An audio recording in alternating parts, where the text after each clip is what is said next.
তো তাসলিম বলছে যে ও গাড়ি পায়নি, ফোন করলো, ফোন করে বলছে এখনও বাস পাইনি, এখান থেকে অনেক দূর, প্রায় 2 ঘন্টার রাস্তা, জানি না কি করে কি ফিরবে। আর ওসব রাস্তায় 8টার পরে আর গাড়ি চলে না আমি যতদূর জানি। তো আজকের দিনটা মানে আজকে আমার জন্মদিন ছিল, এত বাজে কেটেছে, মানে আমার সব থেকে বাজে কেটেছে আজকের দিন, ভীষণ বাজে কেটেছে। মানে কতটা বাজে সে আর মুখে বলার কথা না। আজকের ভিডিওটা শুরু করলাম একেবারে ডক্টরের চেম্বার থেকে। আজকের দিনটা আমার অনেক খারাপ কেটেছে, বাকি অন্যান্য দিনের থেকে আজকের দিনটা আমার কাছে একটু স্পেশাল হওয়া সত্ত্বেও আজকের দিনটা আমার স্পেশালি খারাপ কেটেছে। কেন সবটাই বলবো ভিডিওর মাধ্যমে, দেখতে থাকো। হ্যালো এভরিওয়ান, কেমন আছো সবাই? আশা করছি ভালো আছো। আমরা ভালো আছি, বাট ওয়াজিয়ার শরীরটা খুব একটা ভালো নেই, তাই ওকে ডক্টর দেখিয়ে দেখো বাড়িতে চলে এসেছি।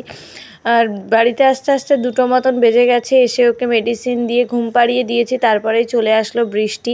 আর এই যে দেখো আমাদের কুরবানির জন্য গরু আনা হয়ে গেছে, সেটা তোমাদেরকে দেখিয়ে দিলাম। আর মায়ের ততক্ষণেও আজকে রান্নাবান্নাটা কমপ্লিট করতে পারিনি, তার কারণ হলো আজকে এই ফ্রিজটাকে বাইরে নিয়ে গিয়ে আমাদের আরও একটা ফ্রিজ আছে সেটা এখানে সেট করবে, সেই জন্য ফ্রিজ থেকে সমস্ত কিছু বার করতে এইসব করতে গিয়েই মায়ের টাইম লেগে যাওয়ায় কোনো কাজই হয়নি। চারিদিকটা একদম এলোমেলো হয়ে রয়েছে, এখন সব কিছু ঠিক করব আস্তে ধীরে, তোমরা ভিডিওগুলো দেখতে থাকো। এই যে দেখো এখন চলে আসলাম এখানে, বেসিনটাকে আগে ক্লিন করে নেব। আর এই যে মাছ এনেছিল সেগুলোকেও এখনও ধোয়ার টাইম পাইনি। মা আসলে একা হাতে তো স্কুলে যায়, স্কুল থেকে এসে হয় না, যদি বাড়িতে একভাবে থাকে তাহলে আবার করতে পারে। তো আমার তো অনেকক্ষণ টাইম ওখানেই কেটে গেছিলো। আর ওয়াজিয়ার না আজকে শরীর প্রচণ্ড খারাপ, ডক্টর যেটা বললো ওর কানের মধ্যে একটু ইনফেকশন টাইপের হয়ে গেছে। বাচ্চাদের জন্য এটা খুব সাবধানে রাখা উচিত। আসলে ও এত পরিমাণে পানি ঘাটতে ভালোবাসে, ওকে গোসল করানোর সময় ও না সেই কলের মধ্যে মাথা দিয়ে দেয়, আর এই সময় মনে হয় কোনোভাবে কানের মধ্যে পানি চলে গেছে, তার জন্য এই ইনফেকশনটা হয়ে গেছে। কি আর করা যাবে, মেডিসিন দিয়েছে, বললো মেডিসিনে ঠিক হয়ে যাবে। কানের ড্রপ দিয়েছে, সেগুলোকেই এখন বলল 5 দিন মতন মানে ওগুলোকে এখন দিতে হবে, তাহলেই ঠিক হয়ে যাবে, সেটাই বললো। এখন আমি এগুলোকে ক্লিন করে নিচ্ছি, ক্লিন করে তারপর রান্নাটা বসিয়ে দেব। ওদিকে আবার সবাই মানে খাবে, বুঝতে পারছো 2টো বেজেই গেছে, তো তাড়াহুড়োই করছি একটু, এই জন্য কী আর করা যাবে। আর যেহেতু কুরবানি চলেও আসলো, বড় ফ্রিজটা তো দরকার, আর বড় ফ্রিজটা এতদিন খারাপ হয়ে গেছিলো বলে ছোট ফ্রিজটা ইউজ করছিল, তো এখন ওটা ঠিক হয়ে গেছে, এখন ওটাই দরকার। আর এই যে এখানটায় এঁচোড় রান্নাটা বসিয়ে দিয়েছি, এতে একটু চিংড়ি মাছও দেওয়া হবে। আর এই দেখো এই যে আবার অন্য ফ্রিজ যেটা বলছিলাম বড় ফ্রিজ, সেটা এখানে সেট করা হয়ে গেছে। এর মধ্যে সব কিছু ক্লিন করে আমি আবার মানে ওর মধ্যে দিয়ে দিয়েছি। আর এখানে মাছ হবে, মাছ ভাজা, আর এঁচোড় চিংড়ি, আর হবে ডাল। তো যাই হোক, এই যে দেখো ডাল রান্নাটা আগেই হয়ে গেছে, আর কালকের একটুখানি রান্না ছিল, তো এগুলো দিয়েই হয়ে যাবে। কলিজা রান্না ছিল, এগুলো দিয়েই হয়ে যাবে। রান্নাবান্না কমপ্লিট হয়ে গেছে। আর এদিকে দেখো আমি লাঞ্চ করতে বসে গেছি। আমি নিয়েছি এঁচোড় আলুর তরকারি আর একটু কলিজা রান্না, আর তেমনভাবে কিছুই আমি খাবো না, ভালো লাগছে না আর কি, ওয়াজিয়ার শরীরটা ভালো নেই, তো সেই জন্য আর এই নিয়ে নিলাম একটু আচার আমার মায়ের হাতের, এটা ছাড়া আমি ভাত খেতে পারি না। দুপুরবেলা লাঞ্চ কমপ্লিট করে ওয়াজিয়া যেহেতু ঘুমাচ্ছিল, ওর পাশে আমি একটু ঘুমিয়ে নিয়েছিলাম, মানে ওই শুয়ে শুয়ে ফোন ঘাঁটছিলাম, এরকম কখন চোখ লেগে গেছে, তবে বেশিক্ষণ আমি ঘুমাইনি, উঠে পড়েছিলাম। উঠে এই যে দেখো এখন ওয়াজিয়াও ঘুম থেকে উঠে গেছে।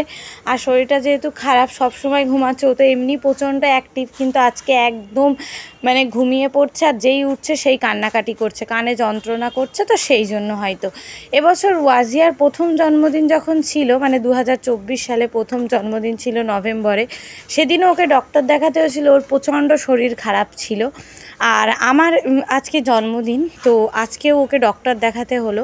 আজকে আমার মা আব্বুর আবার অ্যানিভার্সারি, তো আজকে সন্ধ্যাবেলাটা একটু ভালো করে সেলিব্রেট করার ইচ্ছা ছিল, ঠিক আছে, কিন্তু কিছুই হলো না, বুঝতেই পারছো ওর শরীর এতটা খারাপ, তো সেই জন্যই আর কি। আর সারাদিনও কিচ্ছু খাচ্ছে না, তো ওকে এখানে একটা ডিম সিদ্ধ করে এনে খাওয়াচ্ছিলাম, ওই একবারই দেখলে যে নিয়েছিল, আর একবারও নেয়নি, এক ফোঁটাও নেয়নি, কিছুই খাওয়াতে পারছি না, কিছু ভালো লাগছে না। বাচ্চাদের শরীর খারাপ হলে সত্যি মায়ের, বাবার বা বাড়ির সবার কতটা যে কষ্ট হয়, মানে সেটা সত্যি এখন ফিল করি। বাচ্চার কিছু হলে একদম ভালো লাগে না। আর এখানে মানে ফারিয়া ছিল, ফারিয়া আবার ক্যামেরা থেকে দেখো বারবার উঁকি মারছিল, আর ও দেখতেই পাচ্ছ কতটা কান্নাকাটি করছে, কিছুই খেতে চাচ্ছে না। আর আমাদের বড়োদেরই যদি স্বাভাবিক কোনো ব্যথা যন্ত্রণা হয়, বিশেষ করে কানে, গলায়, এই সমস্ত জায়গায় ব্যথা যন্ত্রণা হলে একদম খেতে ইচ্ছা করে না। সেই জন্য আমিও ওকে তেমন যে জোর করছিলাম সেটা না, জাস্ট একটু ট্রাই করছিলাম যদি খাই, যেহেতু সারাদিন খাইনি আর মেডিসিনগুলোও দিতে হচ্ছে, সেই জন্য আর কি। এখন বাজতে চললো 8:10, সন্ধ্যা 8:10 বেজে গেছে। এখনো পর্যন্ত তাসলিম বলছে যে ও গাড়ি পায়নি। ফোন করলো, ফোন করে বলছে এখনো বাস পাইনি, এখান থেকে অনেক দূর, প্রায় 2 ঘন্টার রাস্তা, জানি না কি করে কি ফিরবে। আর ওসব রাস্তায় 8টার পরে আর গাড়ি চলে না আমি যতদূর জানি।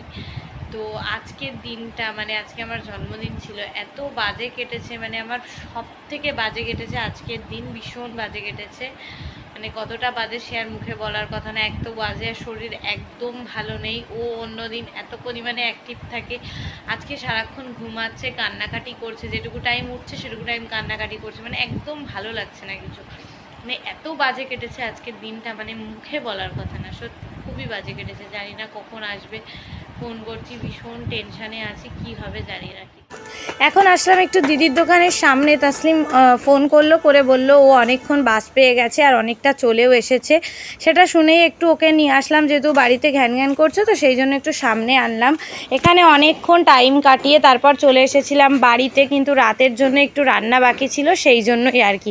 দুপুরে দেখতেই পেলে শর্টকাটে ওরকম রান্নাবান্না করা হয়েছিল, সেই জন্য। আর ইঁচড়টাতে না, মানে এখন একটু ভাজা ভাজা করে নেব, কারণ কি ওরকমভাবে চচ্চড়ি না প্রতিদিন খাওয়া হয়, তো মা বললো একটু ভাজা ভাজা করতে। আর এখানে একটুখানি টিকিয়া করব, মাংস আছে সেটা দিয়েই। এখন দেখতেই পেলে 10:30 বেজে গেছে ঘড়িতে, আর তাসিম কিন্তু বাড়িতে চলেও এসেছে। ওকে খেতে দিয়ে এখানে রান্নাবান্নাগুলো করছি। আর মা এদিকে একটু রাতের জন্য আম কেটে নিচ্ছে। আমের সময় বলে এখন 2 বেলাতে এইভাবে আম কাটা হয়, সবাই খায়। এদিকে ওয়াজিয়ার জন্য সামান্য একটু ভাত এনেছি, রাতে ওকে যেহেতু কোনো প্রোটিন আমি দিই না, সেই জন্য শুধু সবজি ভাত এনেছি। এটুকু যদি, মানে একদম অল্প করে, সেটাও ভালো করে খাইনি যদিও। বেশ কিছুক্ষণ হলো বাড়িতে চলে এসেছি, আর এখন করব রাতের ডিনার। আজকে সারাটা দিন প্রচণ্ড খারাপ গেছে, ওয়াজিয়া তো শরীরটা প্রচণ্ড খারাপ। ওকে তো আজকে ডক্টর চেক আপেও নিয়ে গেছিলাম, ও একটু ঘ্যান ঘ্যান করছে। চলো ডিনারটা সেরে নিই, আর আজকের ভিডিওটা এই পর্যন্তই শেষ করব, তোমাদেরকে ডিনারটা দেখিয়ে। চলো মাম্মাম ঘুমাবে, চলো চলো। আর এখনো জেদ করছে, মেনলি ও চিপস খাবে বলে। ওর পাপা চিপস কিনে এনেছে, ও এখন সেই চিপসটা খাবে, সেই জন্য কান্নাকাটি করছে। চলো ওকে ঘুম পাড়িয়ে নিই, আর ভিডিওটা এই পর্যন্তই রাখলাম। চলো, এই হলো আজকের ডিনার, একটু সাদা মাটা। তো বাড়ি থেকে যেগুলো এনেছিলাম সব ফ্রিজে দিয়ে দিলাম, দুজনের কারোরই খাওয়ার ইচ্ছা নেই, সেই জন্য।